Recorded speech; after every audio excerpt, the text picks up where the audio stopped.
Hello YouTube family, मेरे इस YouTube में आपका स्वागत है। मैं ओम प्रकाश, मेरा यूट्यूब चैनल ओम प्रकाश 245 है। मैं आपको इसमें वाइल्ड लाइफ, फॉरेस्ट और एजुकेशन से रिलेटेड वीडियोस से परिचित कराऊंगा। कृपया सब्सक्राइब, लाइक और शेयर करें। और मैं इस आपको अपने बारे में और अपने एजुकेशनल बैकग्राउंड के बारे में बताता हूँ। मेरा graduation civil national college Azamgarh से हुआ है। मैंने बॉटनी, जूलॉजी, केमिस्ट्री में बीएससी किया हुआ है। इंटरमीडिएट भी मैंने सिविल नेशनल कॉलेज से किया है और वहाँ पर मैंने बायो से इंटरमीडिएट किया हुआ है। सठियाओं कॉलेज है, वहाँ से मैंने हाई स्कूल किया हुआ है। मिडिल मैंने सागर से किया हुआ है और जो प्राइमरी का स्कूलिंग है मैंने अपने ही विलेज मोहब्बतपुर से किया हुआ है।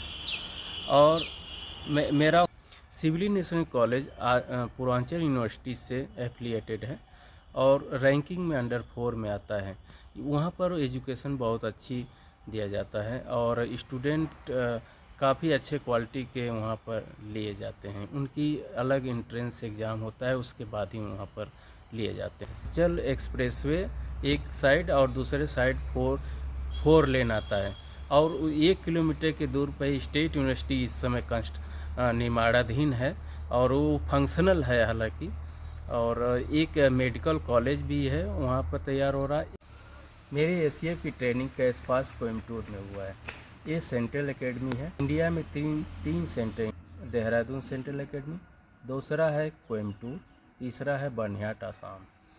जिसमें कोयम्बटूर में मेरा यहाँ ट्रेनिंग एसीएफ की हुई और ये हमारा जो ट्रेनिंग का गाइडलाइंस है उसमें 5 महीने का टूर है। पूरे इंडिया को जैसे बांटा गया है 5 जोन में, एक south India, central India, north India, north east और ईस्ट इंडिया।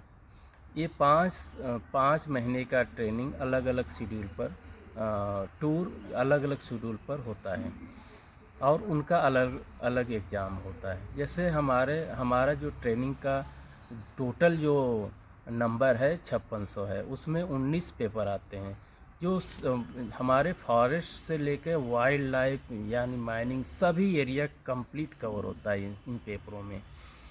और इसके लिए क्या है कि अलग अलग फेज बने हुए हैं कि first phase, second phase, third phase training का।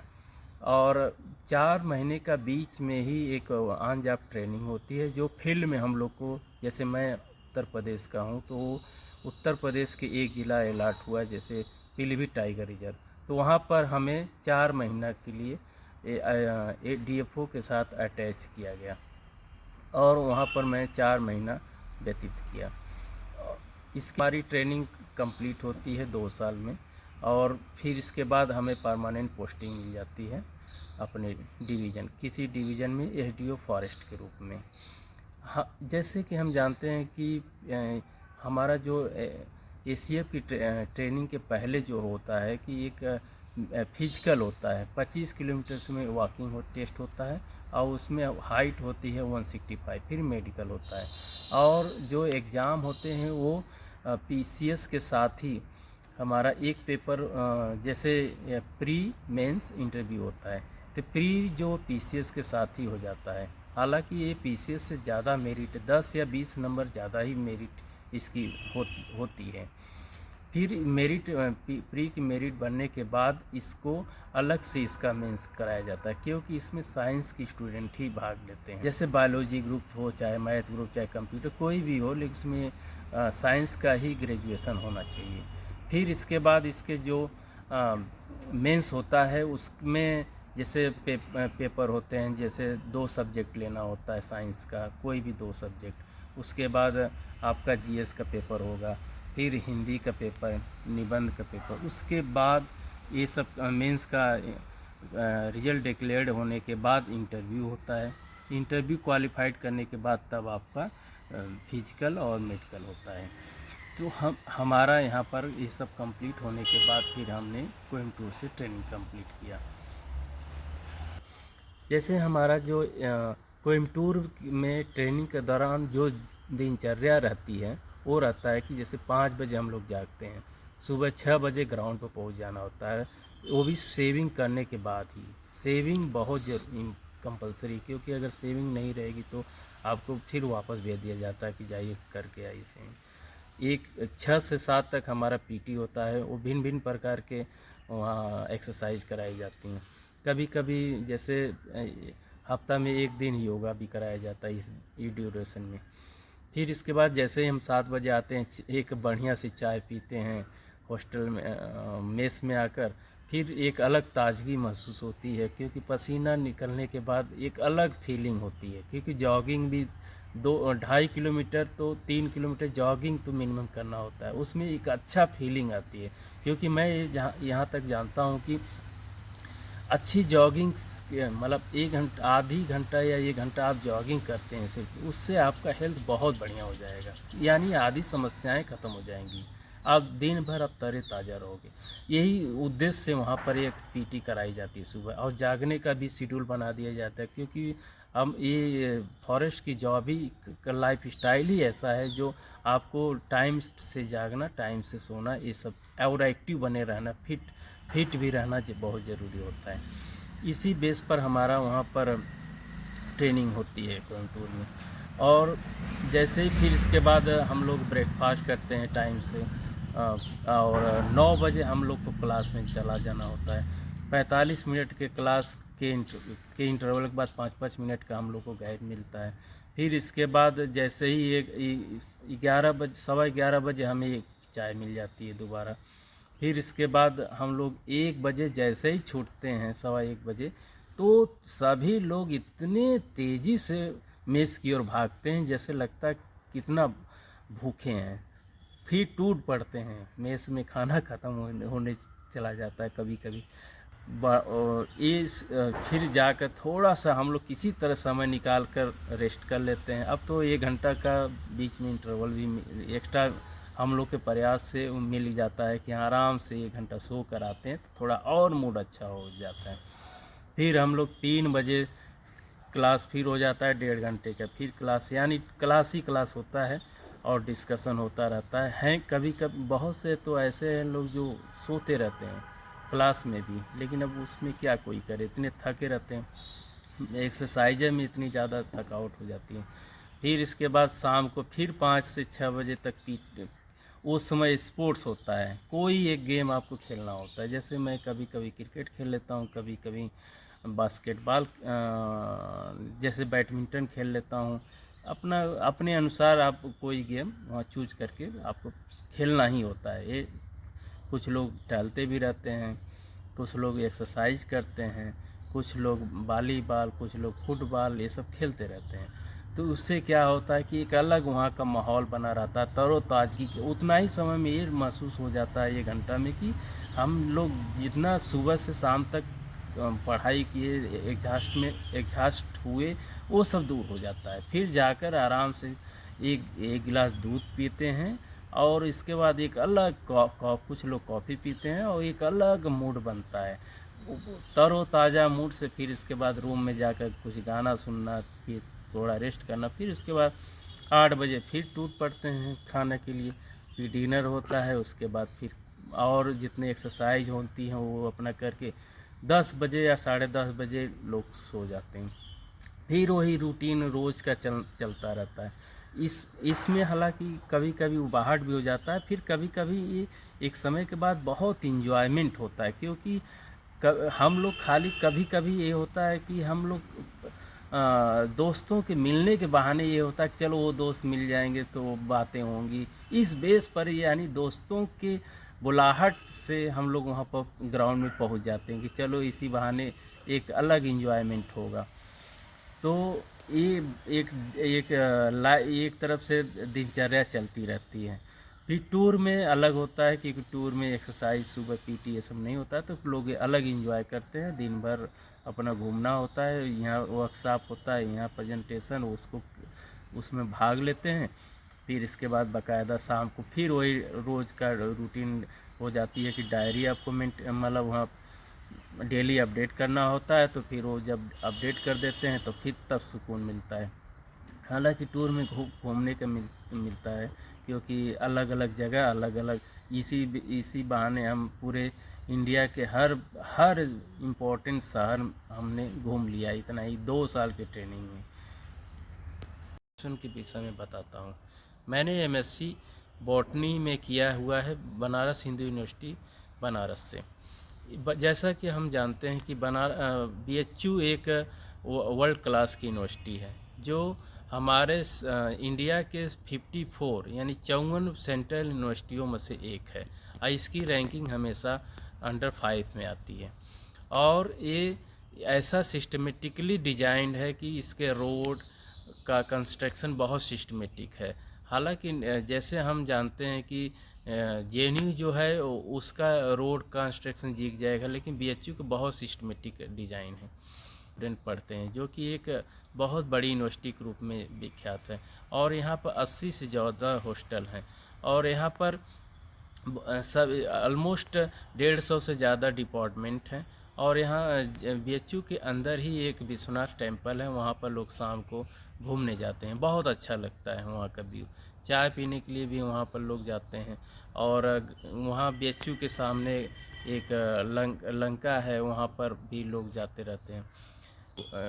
BHU के अंदर एक अलग एटमॉस्फेयर पढ़ने, पॉलिटिकल यूनियन वहाँ बैन है, और जो कि स्टूडेंट सिर्फ पढ़ाई और रिसर्च के को करते हैं। इसमें बहुत से चीज़ें फेमस हैं, जैसे वहाँ गोधौलिया फेमस है, और बनारसी साड़ी बहुत फेमस है पूरे वर्ल्ड में।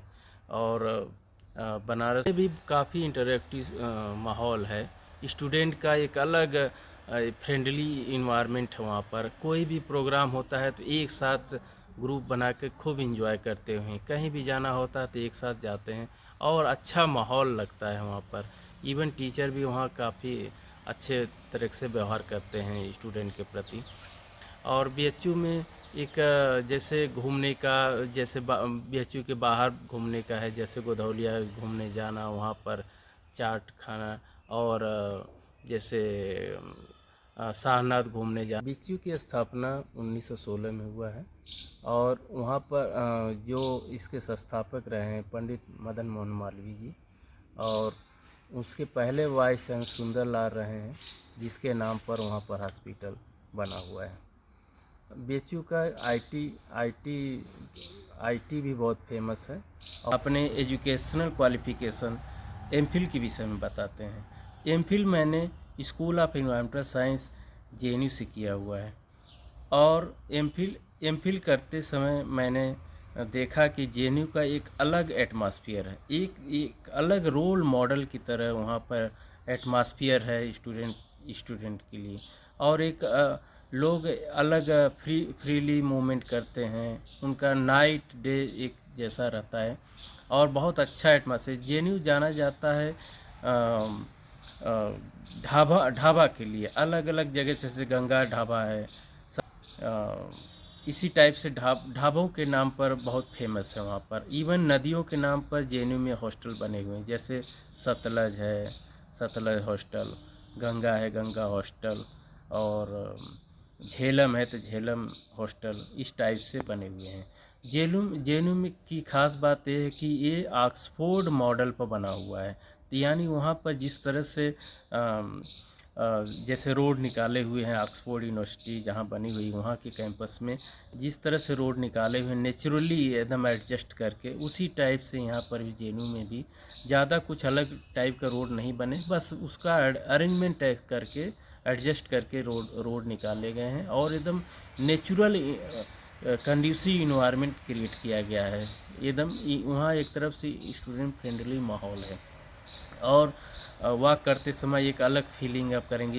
इवन वहाँ डिस्कशन का सबसे ज़्यादा माहौल है, किसी भी टॉपिक पर, इंटरनेशनल हो चाहे नेशनल, चाहे स्टेट लेवल का इशूज हो, वहाँ पर बहुत बढ़िया से डिस्कस किया जाता है।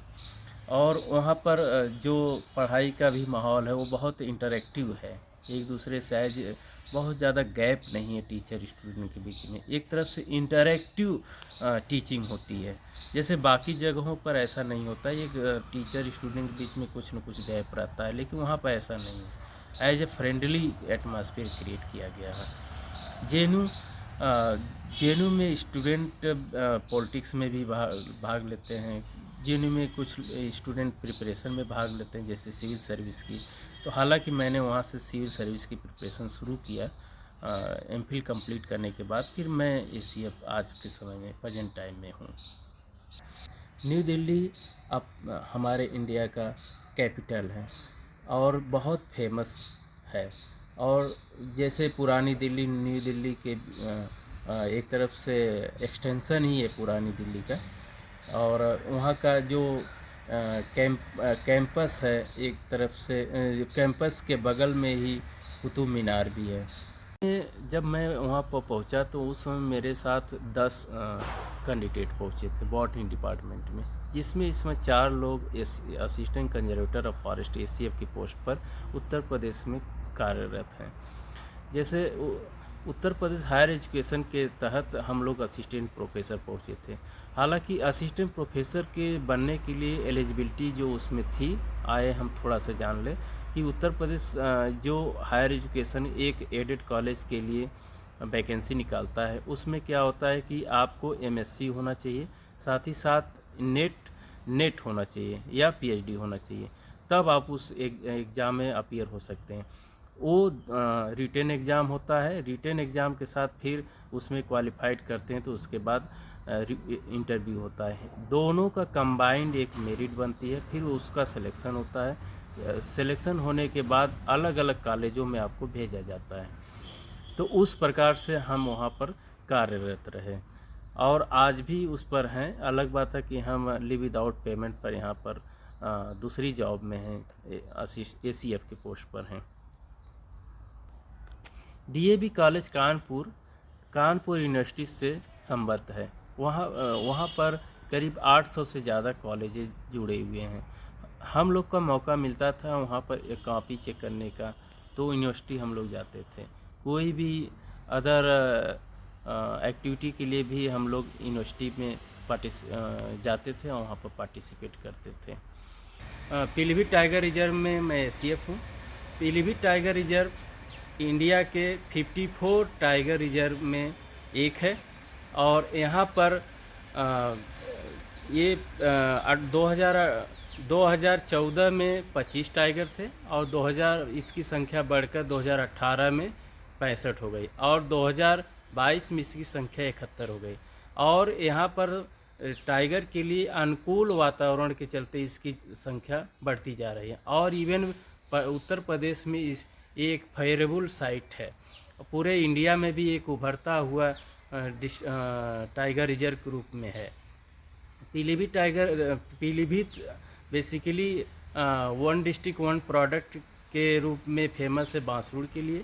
यहाँ पर पूरे विश्व में 95% बांसुड़ी का एक्सपोर्ट किया जाता है और ये बहुत अच्छा यहाँ का वातावरण है।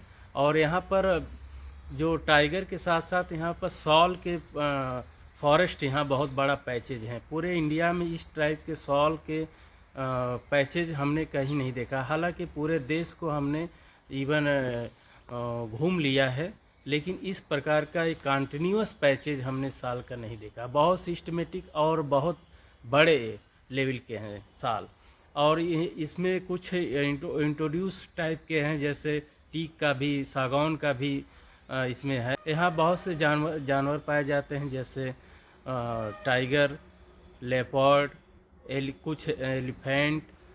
हालांकि यहाँ एलिफेंट एक तरफ से बाहर से आए हैं कर्नाटका से, लेकिन नेपाल से भी कभी कभी ये एलिफेंट यहाँ से गुजरते हैं। वाइल्ड बोर और क्रोकोडाइल यहाँ पर जानवर हैं। पीलीभीत। आइए मैं आपको अपने पहले की जॉब असिस्टेंट प्रोफेसर के बारे में बताता हूँ। मैं डीएवी कॉलेज कानपुर में असिस्टेंट प्रोफेसर था। 4.5 साल जॉब करने के बाद मैं एसीएफ बना हूँ और मैं वहाँ डीएवी कॉलेज पूरे एशिया में सबसे लार्जेस्ट कॉलेज है, क्योंकि आज भी वहाँ पर 16,000 से ज़्यादा स्टूडेंट पढ़ते हैं। स्वर्गीय अटल बिहारी वाजपेयी भी पढ़ चुके हैं वहाँ पर। फ्रीडम फाइटर हमारे चंद्रशेखर आज़ाद भी पढ़ चुके हैं। वहाँ की खास बात है कि वो कॉलेज जो है ग्रीन पार्क स्टेडियम कानपुर के सामने अवस्थित है। हमारे पूर्व राष्ट्रपति श्री रामनाथ कोविंद जी भी डीएवी कॉलेज कानपुर से पढ़े हुए हैं। इसलिए कानपुर का डीएवी कॉलेज बहुत फेमस है। और वहाँ का मेरा दिनचर्या ये था कि सुबह 10 बजे से लेके शाम को 4 बजे तक वहाँ 6 घंटे का हम लोग का ड्यूटी रहता था।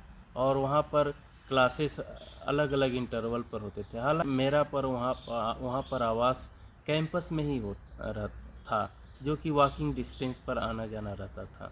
वहाँ वहाँ की फेमस चीज़ें हैं, जैसे जेड स्क्वायर शॉपिंग मॉल, नवीन मार्केट और घंटा घर है। और वहाँ पर सबसे ज़्यादा मसा और साथ ही साथ लेदर इंडस्ट्री के लिए भी कानपुर जाना जाता है। आजमगढ़ ब्लैक पॉटरी के नाम से जाना जाता है। ब्लैक पॉटरी निजामाबाद एक एरिया आजमगढ़ में, वहाँ बनाया जाता है और ये पूरे विश्व विख्यात है। जैसे वन डिस्ट्रिक्ट वन प्रोडक्ट के अंतर्गत ये आता है। और आजमगढ़ में जैसे मुबारकपुर एक साड़ी के लिए भी फेमस है, सिल्क साड़ी की।